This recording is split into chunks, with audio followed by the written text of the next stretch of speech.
નમસ્કાર, પંચાયત સમાચાર 24 માં આપનું સ્વાગત છે।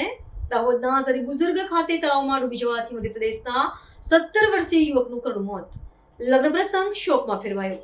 દાહોદ જિલ્લાના ગરબડા તાલુકા હેઠળ આવતા ઝરી બુઝુર્ગ ગામના ઢાંકિયા ફળિયા સ્થિત તળાવમાં ડૂબી જવાથી એક 17 વર્ષીય યુવકનું કરુણ મૃત્યુ નિપજ્યું છે।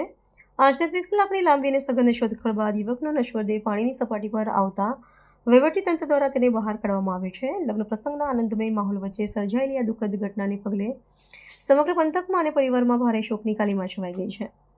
પ્રાપ્ત વિગત અનુસાર મૃતક યુવકની ઓળખ પંકજભાઈ પીડિયા માવી તરીકે થઈ છે, જેઓ મૂળ મધ્યપ્રદેશના ઝાબુઆ જિલ્લાના પાડળવા ગામના વતની હતા। તેઓ ઝરી બુઝુર્ગ ગામમાં રહેતા તેમના ફઈના ઘરે એક લગ્ન સમારોહમાં હાજરી આપવા માટે આવ્યા હતા।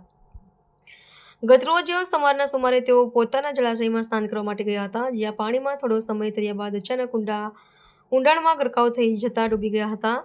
પ્રત્યક્ષદર્શીઓએ આ ઘટનાની જાણ કરતા તાત્કાલિક ધોરણે બચાવ કામગીરી શરૂ કરવામાં આવી હતી। ઘટનાની જાણ થતાં જ અગ્નિશામક અને આપાતકાલીન બચાવ દળ તેમજ સ્થાનિક તરવૈયાઓએ જાળીની મદદથી 24 કલાકથી વધુ સમય સુધીમાં પાણીમાં સઘન શોધખોળ હાથ ધરી હતી, પરંતુ શરૂઆતમાં કોઈ સફળતા સાંપડી ન હતી। આખરે 30 કલાકના અંતે યુવાનનો મૃતદેહ આપમેળે જળાશયની સપાટી પર તરી આવતા તેને કબજે લેવામાં આવ્યો હતો। હાલમાં સ્થાનિક પોલીસ પ્રશાસન દ્વારા શવ પરીક્ષણ સહિતની આગળની કાયદેસરની કાર્યવાહી હાથ ધરવામાં આવી છે।